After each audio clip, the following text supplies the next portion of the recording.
விளையாட்டுப் போட்டிகள் மற்றும் இந்த பள்ளி ஆண்டு விழா நிகழ்ச்சியில் கலந்துக்கிட்டு பொதுவாக சாதாரணமாக பேசிட்டு போகிற சூழலில் காவல்துறையில் பொதுவாக காவல்துறையிலேருந்து வந்தோம்னா மற்ற நபர்கள் வந்தால் வேறு மாதிரி, இப்போ பட்டிமன்ற பேச்சாளர்களோ மற்ற நபர்களோ வந்தால் வேறு மாதிரி அவங்க கான்செப்டை பேசுவாங்க, கைத்தட்டல் வாங்கிட்டு போயிட்டு இருப்பாங்க. பட் நாங்கள் வந்தால் சில நல்ல விஷயங்கள் உங்களோட பகிர்ந்துக்கணும்னு ஒரு கட்டாயம் இருக்குது எங்களுக்கு. அதனால் பெற்றோர்கள் தயவு செய்து பெற்றோர்கள் கொஞ்சம் நேரம் அமைதியாக கொஞ்சம் கேளுங்க. நாங்கள் இன்றைக்கி இருக்கிற சுச்சுவேஷனில் இன்றைக்கி காலையில் இந்த கல்லூரிக்கு இந்த பள்ளிக்கு வந்தது இருந்து இது வரைக்கும் நான் கண்ட நிகழ்ச்சிகள் அத்தனையிலுமே இந்த குழந்தைங்களோட பெர்ஃபார்மன்ஸு மிகவும் சிறப்பாக இருக்கிறது.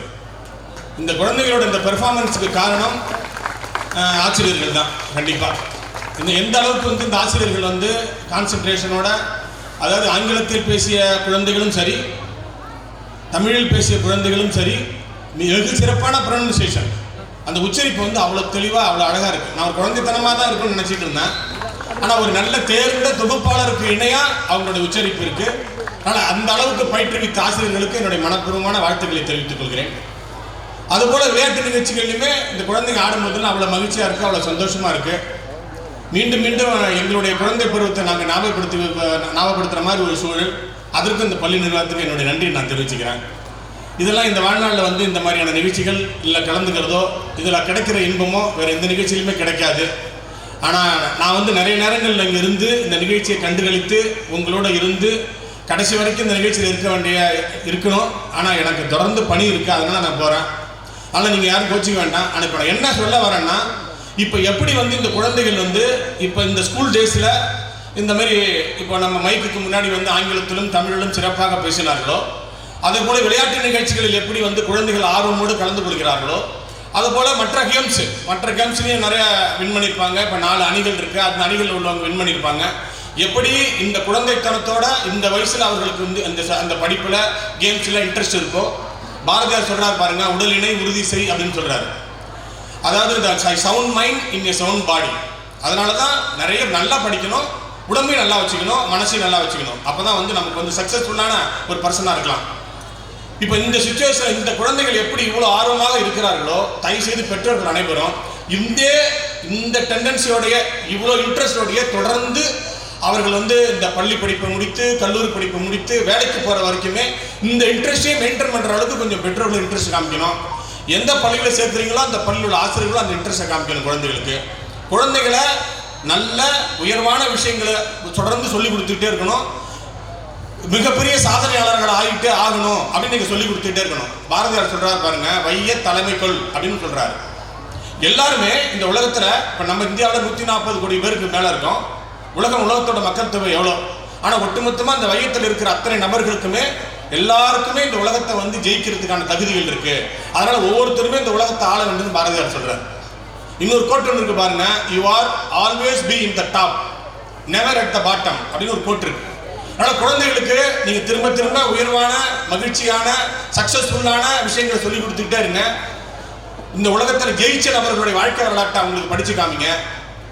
ஆப்டிமிஸ்டிக்காக, அதாவது நல்ல பாசிட்டிவான விஷயங்களா சொல்லுங்கள், நெகட்டிவான விஷயத்துல சொல்லாதீங்க. நல்ல பள்ளி இது போன்ற நல்ல பள்ளிகளை சேருங்க, நல்ல கல்வியை கொடுங்க, பிற்காலத்தில் நல்லா இருக்கணும், உயர்ந்த இடத்துக்கு போகணும், மிகப்பெரிய சாதனை ஆகணும்னு சொல்லிக்கிட்டே இருங்க. இவங்களை ஏன் சொல்கிறேன்னா, இந்த காவல்துறை சார்ந்து நாங்கள் பெற்ற அனுபவத்தில் முக்கியமான ஒரு மேட்டர் என்னன்னா, நாங்கள் ஈவினிங் டயத்தில் ஒரு ரவுண்ட்ஸ்க்காக நாங்கள் வெளியில் வரும்பொழுது பள்ளியிலேருந்து பள்ளி விட்ட குழந்தைகள் அத்தனை பேரும், அது இங்கிலீஷ் மீடியமோ தமிழ் மீடியமோ எல்லாருமே யூனிஃபார்மோட இந்த பானிபூரி கடையில் போய் நின்றுக்கிறாங்க. பானிபூரி கடையை போய் சுற்றி நின்றுக்கிறாங்க. பானிபூரி கடையில் போய் நின்றுக்கிட்டு கையில் எடுத்து அந்த பிளேட்டை வச்சுக்கிட்டு, அதாவது அந்த பஸ்ஸு போக்குவரத்துக்கு இடையில இருக்கிற அந்த டஸ்ட்டுக்கு இடையில அந்த பிளேட்டை வாங்கி கையில் வச்சுக்கிட்டு சுகாதாரக்கேடான அந்த சூழலில் அவ்வளோ ருசிச்சு இந்த குழந்தைகள் அந்த பானிபூரியை சாப்பிட்டுட்டு இருக்காங்க. எப்படி இந்த கலாச்சாரம் தமிழ்நாட்டுக்கு வந்ததுன்னு எனக்கு தெரியவே இல்லை. ஏன்னா பொதுவாக எல்லா மதத்தினருக்குமே ஒவ்வொரு விழா இருக்குது. கிறிஸ்டியானிட்டிக்கு கிறிஸ்மஸ் அன்றைக்கி பலகாரம் செய்வாங்க. அதுபோல தான் ரம்ஜான் மற்ற ஃபங்க்ஷன்லேயும் பலகாரம் செஞ்சு கொடுப்பாங்க. தீபாவளிக்கும் அது போல தான். இப்போ வருஷத்துக்கு ஒரு தடவை நல்ல சுவையான பலகாரங்கள் செஞ்சு கொடுப்போம். வருஷம் முழுக்க நம்ம என்ன காத்துக்கிட்டு கிடப்போம்னா அந்த விஷயத்துக்காக காத்திருப்போம். இப்போ தீபாவளி அன்றைக்கி நிறையா பலகாரம் சுவையான பலகாரம் செஞ்சு கொடுப்பாங்க. அந்த மாதிரி வீட்டில் இப்போ பொதுவாக எல்லாருமே பெற்றோர்கள் யாரும் சுவையான பலகாரமே செஞ்சு கொடுக்குறது இல்லை போல இருக்குது. நீங்கள் வேணால் பாருங்கள், எங்கேயாவது உங்கள் குழந்தைகள் ஸ்கூல் விட்டு வரும்பொழுது அந்த பானிபூரி கடையில் நின்று லாங் ஷாட்டில் பாருங்கள் அவங்க குழந்தைகள் எவ்வளோ ருசிச்சு சாப்பிட்றாங்கன்னு. எப்படி அந்த பலகாரத்தை அவ்வளோ ருசிச்சு சாப்பிட முடியும் உங்களுக்கு தெரியல.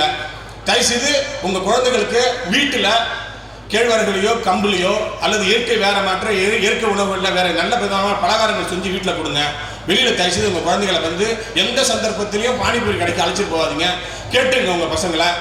நீங்களும் இப்போ எப்படி ஆகிப்போச்சுன்னா கலாச்சாரம் குழந்தைகளோடு சேர்ந்து பெற்றோர்களும் சேர்ந்து நின்று சாப்பிட்டுட்டு இருக்காங்க. அப்படி ஆகிப்போச்சு அந்த இடத்துல. அது ஒரு சுகாதாரமான விஷயம் இல்லை, சுகாதாரமான உணவு இல்லை. உங்கள் பெற்றோர்கள் அத்தனை பேரும் வாய்ப்பு இருந்தால் நெட்டில் போய் இந்த பானிபூரி எப்படி செய்கிறார்கள் என்று பாருங்கள். அதுக்கப்புறம் நீங்கள் முடிவெடுப்பீங்க சாப்பிட்றதா வேண்டாமன்னு. ஒன்று. அடுத்தது இது அட்வைஸ் தான், வேறு வழியே இல்லை. நான் போன பிறகு நீங்கள் எல்லாரும் சேர்ந்து திட்டினாலும் சரி, என்னடா விளையாட்டு போட்டிக்கு வந்து திட்டிகிட்டு இருக்கான போலீஸ்னு. ஆனால் அடுத்த கண்டிஷனு, தயவுசெய்து உங்கள் குழந்தைகள் நல்லா இருக்கணும்னா, நல்லா படிக்கணும்னா, நல்ல உயர்வான இடத்துக்கு போகணும்னா, சாதிக்கணும்னா, சாதனையாளர்கள் மாறணும்னா, இந்த உலகத்தில் அதாவது வெற்றியாளராகவே உங்கள் குழந்தைகள் இருக்கணும்னா தயவு செய்து உங்கள் குழந்தைகள் இருக்கிற மொபைல் பழக்கத்தை தயவு செய்து கொஞ்சம் கொஞ்சமாக குறைச்சிடுங்க. தயவு செய்து உங்கள் குழந்தைகள் மொபைல் யூஸ் பண்ணுறாங்க. நீங்கள் எல்லாரும் எப்படி தெரியுமா இருக்கீங்க? எல்லாருமே மிடில் ஃபேமிலியோ இல்லை பிலோ த பாவர்ட்டி லைனோ கடனை உடனே வாங்கி இஎம்ஐல செல்ஃபோனை வாங்கிட்டு குழந்தைகிட்ட கொடுத்துருங்க. குழந்தைகளுக்கு என்ன தேவைகள் இருக்க போகுது? ஒவ்வொருத்தவங்களுக்கும் ஒரு கடமை இருக்குது. பெற்றோர்களுக்கு குழந்தையை கவனிச்சுக்கணும், அந்த கடமை இருக்குது. ஆசிரியர்களுக்கு நல்ல மாணவர்கள் உருவாக்கணும், அந்த கடமை இருக்கு. அதை போல மாணவர்கள் தான் அவங்களுக்கு ஒரே கடமை தான், படிச்சுக்கிட்டே இருக்கணும். படிப்பை தவிர அவங்களுக்கு வேற கான்சன்ட்ரேஷன் இருக்கக்கூடாது.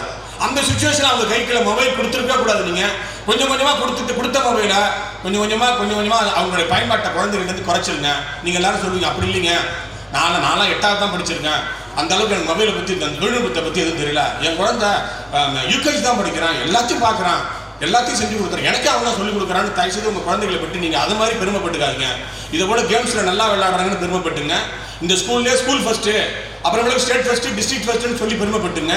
நாளைக்கு உங்கள் குழந்தை வந்து டிஸ்ட்ரிக்ட்ஸில் பாஸ் பண்ணி கேம்பஸ் சிட்டியில் பாஸ் பண்ணி பெரிய வேலைக்கு போனாலோ, மிகப்பெரிய பிஸ்னஸ் மேனாலோ, மிகப்பெரிய சாதனையாளராலோ பெருமைப்பட்டுங்க. தயவுசெய்து இந்த சாதாரண இந்த சின்ன ரொம்ப அற்புதமான விஷயம், இந்த செல்ஃபோனில் என் குழந்தை ரொம்ப குவாலிட்டியாக இருக்கான், அவனுக்கு எல்லாம் தெரிஞ்சிடுன்னு சொல்லி பெருமைப்படாதீங்க. தயவுசெய்து கொஞ்சம் கொஞ்சமாக உங்கள் குழந்தைகிட்ட செல்ஃபோனை பிடிக்கிறீங்க. ஏனென்றால் இன்றைக்கி நீங்கள் தினசரி பத்திரிகைகள் எடுத்து படிச்சிங்கன்னா 10 பத்திரிகை வருது. 10 பத்திரிகைகள் நடக்கிற படித்து பார்த்து வர குற்றங்களில் ஒரு 90% அதிகமான குற்றங்கள் முழுக்கவே செல்ஃபோனால் தான் அந்த குற்றம் நடக்குது. நீங்கள் வந்து எடுத்து படித்து பாருங்கள். குற்றங்களுக்கு அத்தனைக்குமே காரணம் செல்ஃபோன் தான். தயவுசெய்து இல்லைங்க என் குழந்தை வந்து அப்படிலாம் கிடையாது, என் குழந்தை நல்ல பையன் ஆன்லைனில் படிப்பான் அப்படின்னு நீங்கள் சொன்னீங்கன்னா அது ஒரு அப்பட்டமான பொய். உங்கள் குழந்தையால் ஆன்லைன்லாம் படித்து பாஸ் பண்ணி நல்ல மாணவனாக வர முடியாது. எப்படியாவது நீங்கள் ஏதாவது இல்லை நான் ஒரு சப்ஜெக்ட் படிக்கிறான்னு நீங்கள் சொன்னீங்கன்னா அந்த கன்சர்ன் சப்ஜெக்டை படித்து கொண்டு இருக்கும் பொழுது ஒருவேளை ஒரு சப்ஜெக்டை கொடுக்குறீங்க, ஆன்லைனில் படிப்பான்னு சொல்கிறீங்க, அந்த குழந்தை எடுத்து ஆன்லைனில் படிச்சுட்டு இருந்தான்னா டோட்டலாக அந்த பையனோட அந்த குழந்தையோட சிந்தனையை கெடுத்து குட்டிச்சவராக்கி அவனோட சிந்தனையை கெடுக்கிற அத்தனை விஷயமும் சைடில் ஓடிக்கிட்டே இருக்கும் இந்த ஸ்மார்ட் ஃபோனில். ஏற்கனவே முதல்ல செல்ஃபோன் கண்டுபிடிக்கப்பட்ட பொழுது சின்ன செல்ஃபோனாக இருந்தது. செல்ஃபோனுக்கும் ஒரே பயன்பாடு தான். இப்போ பயன்பாட்டை புரிஞ்சுக்கணும், பொருளோட பயன்பாட்டை புரிஞ்சுக்கணும் எல்லாரும். இப்போ குடம் இருக்குன்னா மழையிலே வெயிலே போனால் குடையை பிடிச்சிக்கிறோம்.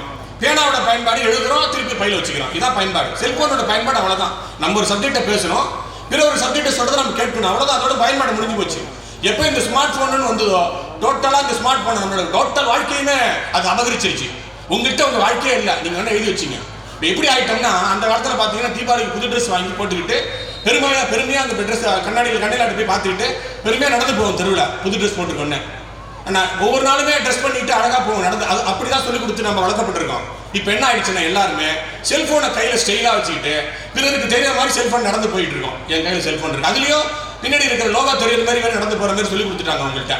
அதெல்லாம் பெரிய விஷயம் கிடையாது. பெற்றோர்கள் அத்தனை பேரும் தயவு செய்து கவனமாக கேளுங்க.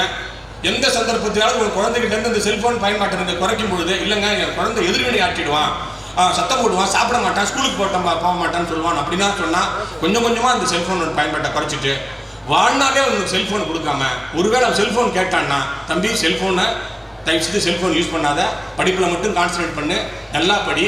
அப்படி விளையாட்டு போட்டியில் குகேஷ் மாதிரியோ பிரக்யானந்தா மாதிரியோ அவங்க சகோதரி மாதிரியோ விளையாட்டுல கவனம் செலுத்து. மிகப்பெரிய அளவில் இன்னைக்கு உலகம் முழுக்க வந்து ஒரு கட்டத்தில் பார்த்தீங்கன்னா செஸ்ஸில் விளையாட்டு வீரர்களாக மிகப்பெரிய அளவில் வந்து ஒரே ஒரு குறிப்பிட்ட நாட்டை சேர்ந்தவர்கள் மட்டும் தான் தொடர்ந்து வெற்றியாளர்களாக வந்துட்டு இருந்தாங்க. இப்போ இந்த உலகமே திரும்பி ஒரே இடத்த மட்டும் தான் திரும்பி பார்த்துட்டு இருக்கு. செஸ்ஸில் தமிழ்நாட்டை தான் பார்த்துட்டு இருக்கு. தமிழ்நாட்டில் உள்ள ஸ்கூலில் படித்த பசங்கள் வந்து அந்த அளவுக்கு உயர்ந்த இடத்துல இருக்காங்க. தயவுசெய்து உங்கள் குழந்தைகளுக்கு செஸ் போர்டை இன்ட்ரடியூஸ் பண்ணுங்க, கேரம் போர்டை வாங்கி கொடுங்க. வீட்டில் எல்லாமே ரொம்ப விலை கம்மி. செல்ஃபோன் அளவுக்கு விலை கிடையாது. செல்ஃபோன் எல்லாமே 20,000 தான். கேரம் போர்டு அவ்வளோ விலை இருக்காது, செஸ் போர்டு அவ்வளோ விலை இருக்காது. இல்லைன்னா கிரௌண்டில் வந்து வேற ஏதாவது பாரதியார் சொல்கிற மாதிரி மாலை முழுவதும் விளையாட்டுனா வேற ஏதாவது கேம்ஸ் சொல்லிக் கொடுங்க. சாயங்காலம் ஸ்கூல் விட்டு வரும்போது நல்லா படிச்சுட்டு வரும்போது கொஞ்சம் நேரம் விளையாட சொல்லுங்க. விளையாண்டது பிறகு வீட்டில் வந்து படிக்க சொல்லுங்க, அண்ணனை பாடத்தை படிக்க சொல்லுங்க. ஆனால் செல்ஃபோன் வந்து விலக்கி வச்சிருங்க. உங்கள் குழந்தைகிட்ட எந்த லக்ஸுரியான பொருட்களையும் பழக்கப்படுத்தாதுங்க. எந்த லக்ஸுரியோடையும் அந்த குழந்தை வளர்ந்ததுன்னா கண்டிப்பாக பிற்காலத்தில் பெரிய அளவு சாதித்தா வரலாறே கிடையாது. கஷ்டத்தை உணரணும், அப்பா அம்மாவோட கஷ்டத்தை உணரணும். இங்கே வந்திருக்கிற எல்லாருமே என்ன மாதிரி மிடில் கிளாஸ் ஆட்கள் தான், அவங்களுக்கு தான் தெரியும் அந்த கஷ்டம். அப்போ பெற்றோர்கள் படுற கஷ்டத்தை குழந்தை உணரணும். அப்பா அம்மா கஷ்டப்படுறாங்க, கூலி வேலை பார்க்குறாங்க. ஒரு சின்ன உதாரணம் சொல்கிறேன் பாருங்க. நாங்கள் சமீபத்தில் 3 பசங்க, ஒரு 20 வயசு கிட்டத்தட்ட இருக்கும், 3 பசங்களை ஒரு தப்பு, முக்கியமான தப்பு, மோசமான தப்பு பண்ணிட்டான், பிடிச்சிட்டு வந்து விசாரிச்சுட்டு இருக்கோம். விசாரிச்சுட்டு இருக்கும்போது 3 பேருமே, ஒருத்தன் பிடெக் படிச்சிருக்கான், ஒருத்தன் பிஇ படிச்சிருக்கான், ஒருத்தன் எம்பிஏ படிச்சிருக்கான். ஒரு பையனோட அப்பா டெய்லரு, ஒரு பையனோட அப்பா டிரைவரு, ஒரு பையனோட அப்பா ஜோசியம் பார்க்குறாரு. இவங்க எத்தனை பேருமே 3 அப்பாவும் என்ன பெருசாக கோடி சொல்ல சம்பாரிச்சிட முடியும். ஆனால் பாருங்க 3 பேருமே டிகிரி படிச்சுட்டு வேலைக்கே போல தெருவா சுற்றிட்டு இருக்கானோ.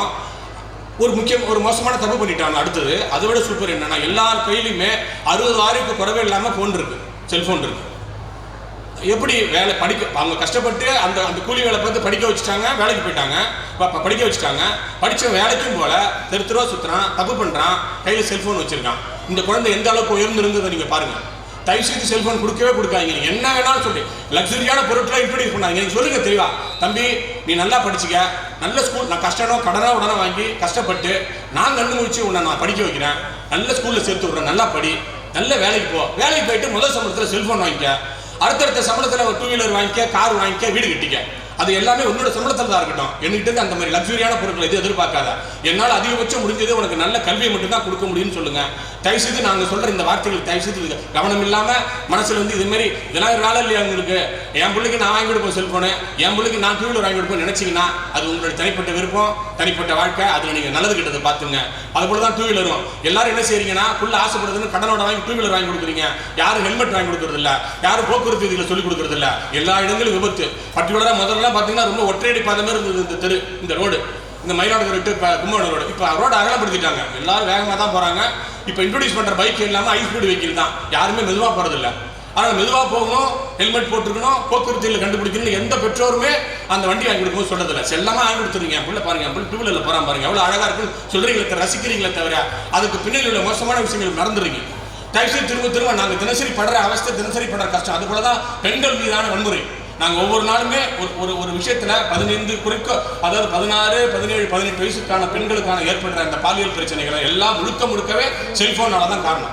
நான் அந்த பொம்பளை பிள்ளைகளை வந்து அந்த ஸ்டேஷனில் விசாரிக்கும் போது புகார் கொடுத்த பிறகு அந்த பெண்கள் சொல்கிற கான்செப்ட், ஸ்டேட்மெண்ட்டு அன்னைக்கு ஃபுல்லாகவே என்னால் சாப்பிடவே முடியல. உண்மை நிலவரத்தை புரிஞ்சுக்க நான் ரொம்ப சீரியஸாக சொல்கிறேன், மனம் இருந்து சொல்கிறேன், மனம் கஷ்டப்பட்டு சொல்கிறோம். ரொம்ப சங்கடமாக இருக்குது இன்றைக்கி இருக்கிற சூழல். எல்லா அவன்ஸுமே அந்த 18, 19 வயசு 20 வயசு பசங்கள்ட்ட தான் இந்த இவ்வளோ குற்றங்களும் இருக்குது. தயவு லக்ஸுரியான பொருட்களை இன்ட்ரோடியூஸ் பண்ணாதீங்க. 100% செல்ஃபோனை கொடுக்காதீங்க. நீங்கள் செல்ஃபோனை கொடுத்து வளர்த்துட்டிங்கன்னா உங்கள் குழந்தைகள் வந்து நல்ல விதமான கேரக்டரோட வளர்றாங்கன்னு எதிர்பார்க்கவே முடியாது. இந்த உலகத்தில் எவ்வளோ நல்ல விஷயங்கள் இருக்குது சொல்லிக் கொடுங்க. அந்த காலத்துலலாம் பார்த்தீங்கன்னா திண்ணை வைத்த வீடுகள் இருந்தது, முற்றம் வைத்த வீடுகள் இருந்தது. திண்ணையில் உட்காந்து எல்லாம் கதை பேசுவாங்க. கஷ்டப்படுறவன் போகிறான் வர ஓட்ட திண்ணையில் தூங்கிட்டு போவான். முற்றத்தில் போய் உட்காந்து குழந்தைகளுக்கு வந்து நிலாவை காமிச்சு சோறு ஊட்டிட்டு இருந்தோம். இப்போ எல்லாரும் எதை தெரியுமா காமிச்சு சோறு ஊட்டுறான், அந்த செல்ஃபோன் 5 நிமிஷம் வச்சுக்கப்பா அப்படின்னு சொல்கிறான். அவன் செல்ஃபோனை வச்சு நோண்டிகிட்டே இருக்கா, நீங்கள் சோறை ஊட்டிருக்கீங்க. அதாவது சோறு சாப்பிட்ற உணர்வே இல்லாமல் அந்த குழந்தை செல்ஃபோனை பார்த்துட்டு சோறை தின்னுறான். அது எப்படி உடம்புல விட்டோம், எப்படி மனசு நல்லா இருக்கும், எப்படி உடம்பு நல்லா இருக்கும். தயவுசெய்து கேட்டுங்க. நாங்கள் வந்து இந்த காவல்துறை அனுபவத்தில் தினசரி காலையிலேருந்து நாங்கள் 5:30 மணிக்கு யூனிஃபார்ம் மாட்டோம்னா 2 மணியாவது நாங்கள் தூங்குறதுக்கு நாங்கள் சந்திக்கிற பிரச்சனைகள் முற்றிலுமே முழுக்கம். அப்துல் கலாம் என்ன சொல்கிறாரு, இந்த சமூகமே ஒட்டுமொத்தமாக இப்போ வளர்ந்துட்டு இருக்கிற இந்த இளைஞர்கள் நம்பி தான் இருக்குன்னு அவர் சொல்கிறாரு. ஆனால் ஒட்டுமொத்தமான அந்த இளைஞர்கள், டோட்டல் இளைஞர்களுமே, அதாவது நல்லா இதையும் நல்ல குவாலிட்டியாக வளர்கிற குழந்தைகள், இந்த பாருங்க இந்த குழந்தைகள்லாம் அவ்வளோ அழகாக உச்சரிக்கிறாங்க தமிழ், ஆங்கிலம், நல்லா இருக்கு அது பார்க்கறதுக்கு. இதே ஸ்டேஜில் இவங்க வளர்த்து விடணும், மிகப்பெரிய சாதனை ஆக்கணும். அதுக்கு பெற்றோர்கள் முக்கியமாக காரணம், ஆசிரியர்கள் முக்கியமாக. ஆசிரியர்கள் பாருங்க அதிகபட்சமாக ஒரு 4 hours 5 hours தான் குழந்தைகள் வளர்க்க முடியும். மீதி அதிகபட்சமான நேரங்கள் பெற்றோர்கள் தான் இருக்கீங்க. பெற்றோர்கள் தயவுசெய்து அதிகபட்சமான உங்களோட நேரங்களை உங்கள் குழந்தைகளோட காமிங்க. குழந்தைகளை உங்கள் வந்து கோழி தண்ணீர் குஞ்சுகளை சிறகுகளுக்குள்ள வச்சுக்கிற மாதிரி வச்சுங்க. உங்கள் கண்காணிக்குள்ளே இருக்கணும் குழந்தை. ஸ்கூல் விட்டு வந்தோன்னா என்ன பார்ப்போனே, என்ன படித்த, இன்னைக்கு என்ன பாடம் சொல்லி கொடுத்தாங்க, அண்ணனை பாடத்தை இன்னைக்கு படிச்சுடு, வேறு யார் நண்பர்கள் யார், செல்ஃபோன் யூஸ் பண்ணால் என்ன நீ செல்ஃபோனில் வச்சுருக்க, யார்கிட்ட பேசுகிற, என்ன சப்ஜெக்ட் பேசுகிற, உன் தம்பி உன் நண்பர்களோட கேரக்டர்னா எல்லாத்தையும் நீங்கள் கேட்டு தெரிஞ்சுக்கணும். ஒருவேளை செல்ஃபோன் கொடுத்து பழகிட்டீங்களா, அந்த செல்ஃபோனை வாங்கி உங்களால் முடிஞ்சால் அந்த பிரைவசி, அந்த லாக்கை உடச்சிட்டு உங்களால் பார்க்க முடியுதான்னு பாருங்கள். உங்களால் முடியாது. அவனுக்கு ஒரு பிரைவசி இருக்கும், அவன் லாக் பண்ணி வச்சிருப்பான். உங்களால் உள்ள என்ன இருக்குன்னு பார்க்க முடியாது. நீங்கள் ஒரு வேளை வாய்ப்பு இருந்து அந்த லாக்கை திறந்து பாருங்க, நீங்கள் உங்களால் சகிச்சிக்க முடியாது உங்கள் லைஃப்பை. அவ்வளோ மோசமாக இருக்கும் பசங்க. நம்ம கண்ட்ரோல் இல்லை பசங்க. அதனால் இன்றைக்கி நான் அந்த ஸ்கூலில் நுழைஞ்சதுலேருந்து பார்க்குற அந்த ஒழுங்கு, பசங்கள்கிட்ட உள்ள ஒழுங்கு, அந்த red cross junior red cross பசங்க, அடுத்தது ஸ்போர்ட்ஸ்க்காக வந்த அந்த கொடி பிடித்திட்டு வந்த பசங்க, இங்கே வந்து இந்த தொகுப்பாளருக்காக பேசின தமிழும் ஆங்கிலத்திலும் அழகாக பேசுகிற பசங்க எல்லாருமே எனக்கு ரொம்ப சந்தோஷமா இருக்கு. எனக்கு என்ன ஒரு மனசுக்குள்ள ஒரு சந்தோஷம்னா, இதே ஸ்டேஜில் இதே அந்த மெச்சூரிட்டியில இதே கான்சென்ட்ரேஷனோட அந்த குழந்தைகள் இன்னும் அதே மாதிரி டெண்டன்சியில் வேறு எந்த கெட்ட பழக்கத்தோடைய இம்பாக்டும் இல்லாமல் அன்னப்பறவை மாதிரி கெட்ட பழக்கம் என்னென்னலாம் இருக்கோ அதெல்லாம் விட்டுட்டு என்னென்னலாம் குட் குவாலிட்டிஸ் இருக்கோ அதெல்லாம் இம்ப்ரூவ் பண்ணிட்டு இந்த ஸ்டாண்டர்டு இந்த தலைமுறை மிகப்பெரிய அளவில் வளர்ந்து மிகப்பெரிய சாதனையாளர்கள்லாம் எங்களுக்கு ரொம்ப சந்தோஷம். அப்துல் கலாம் தன்னுடைய புக்கில் சொல்றாரு, அக்னி சிறகு என்கிற புக்கில், எந்த ஒரு சாதாரண நபர்கள் எப்போதும் போல பிறந்து வாழ்ந்து கடைசி காலத்தில் போய் சொல்ற எந்த சாதாரண நபர்களை நம்பி இந்த உலகம் இல்லை, ஒரு அவுட்ஸ்டாண்டிங் ஒரு ரொம்ப குவாலிட்டியான எக்ஸென்ட்ரிக்கான ஆன்லைன் அவுட்டான தனித்திறமை வாய்ந்த நபர்களால தான் இந்த உலகம் இயங்கிட்டு இருக்கு அப்படின்னு சொல்றாரு. எப்படின்னு கேட்டீங்கன்னா, அந்த காலத்துலேருந்து பார்த்தீங்கன்னா ஒரே ஒரு நபர் தான் கரண்ட்டை கண்டுபிடிச்சிருக்காரு, ஒரே ஒரு நபர் தான் டெலிஃபோனை கண்டுபிடிச்சிருக்காரு, ஒரே ஒரு நபர் தான் டீசல் இன்ஜின் கண்டுபிடிச்சிருக்காரு, ஒரே ஒரு நபர் தான் ஏரோப்ளேன் கண்டுபிடிச்சிருக்காரு. அவைகள் எல்லாருமே இன்னைய வரைக்கும் இந்த சமூகத்தை வந்து மேம்படுத்திக்கிட்டே இருக்கு, உயர்வான இடத்துக்கு கொண்டு போயிட்டே இருக்கு. அந்த மாதிரியான ஆட்கள் வந்து அந்த உலகம் இயங்குது. ஒருவேளை நினைச்சு பாருங்க, அந்த ஒற்றை நபர்கள் அன்னைக்கு ரயிலையோ டீசல் இன்ஜினையோ ஏரோப்ளேனையோ கரண்ட்டையோ டெலிஃபோனையோ கண்டுபிடிக்க நம்ம நிலவரத்தை பாருங்க. அதனால நம்ம எல்லாருமே அந்த அளவுக்கு அவுட்ஸ்டாண்டிங்கான நபராக இருக்கணும், அந்த அளவுக்கு தகுதி வந்த நபர்கள். நம்ம அதை சொல்லிக் கொடுங்க குழந்தைகிட்ட. நல்ல புத்தகங்களை சொல்லிக் கொடுங்க, திருக்குறள் சொல்லிக் கொடுங்க, பாரதியார் சொல்லிக் கொடுங்க, பாரதிதாசனை சொல்லிக் கொடுங்க, விவேகானந்தர் சொல்லிக் கொடுங்க, உலகத்தில் இருக்கிற நல்ல விஷயங்கள்லாம் சொல்லிக் கொடுங்க. உங்கள் கண்காணிப்புல குழந்தைகளை வச்சுங்க. எந்த சந்தர்ப்பத்திலும் உங்கள் குழந்தை நாளைக்கு படிச்சுட்டு தவறுங்க, படிச்சுட்டு வேலை வாய்ப்பு இல்லாமல் எங்கேயாவது கஷ்டப்பட்டு இருந்தால் அந்த கஷ்டத்தை உங்களால் சகிச்சிக்க முடியாது. அதனால தான் வேலை கிடைக்காதனால தான் நான் சொன்ன ஒரு உதாரணம். எல்லா பசங்களும் வேறு ஏதாவது தப்பு பண்ணிட்டு தெரிஞ்சுட்டு இருக்கான். உங்களோட கவனத்தில் குழந்தைகளை வச்சுங்க. 100% உங்கள் கவனத்தில் இருக்கணும். உங்கள் எப்போதுமே உங்கள் கவனத்தில் தான் இருக்கணும். குழந்தை என்ன செய்கிறான், எங்கே போகிறான், யார்கிட்ட பேசுகிறான், யார்கிட்ட பழக்காட காய்ச்சிருக்கா எல்லாத்தையும் தெரிஞ்சுக்கணும். செல்ஃபோன் பயன்பாட்டை எடுத்துருங்க, குடிங்கிடுங்க. நாளைக்கு அவன் வேலைக்கு போயிட்டு செல்ஃபோன் வாங்கிட்டோம். இந்த சுச்சுவேஷனில் இதே மாதிரி கான்சன்ட்ரேஷன் இது போன்ற நல்ல பணிகளை சேர்த்து விடுங்க, நல்ல சிந்தனை வளர்த்து விடுங்க. உங்கள் குழந்தைகள் அத்தனை பேர் பிற்காலத்தில் மிகப்பெரிய உயர்ந்த இடத்துக்கு வந்து ஐஏஎஸோ ஐபிஎஸோ ஐஎஃப்எஸோ படித்து ஒரு சிறந்த நேர்மையான அரசியல்வாதியாவோ பிஸ்னஸ் மேனாவோ இல்லை ஃபாரினில் பெரிய ஆட்களாகவோ இருக்கணும். அந்த அளவுக்கு வந்து உங்கள் குழந்தைகள்கிட்ட நல்ல விஷயங்களை சொல்லிக் கொடுங்க. எப்படியாவது இந்த குழந்தைகள் அத்தனை பேருமே உயர்ந்த இடத்துக்கு போகிறதுக்கு நானும் உங்களோட சேர்ந்து இறைவனை பிரார்த்திக்கிறேன். இந்த நிகழ்ச்சிக்கு என்னை கூட்ட அழைத்து இந்த சிறப்பு நிகழ்ச்சியை சொன்னதற்கு மிக்க நன்றி. நன்றி, வணக்கம்.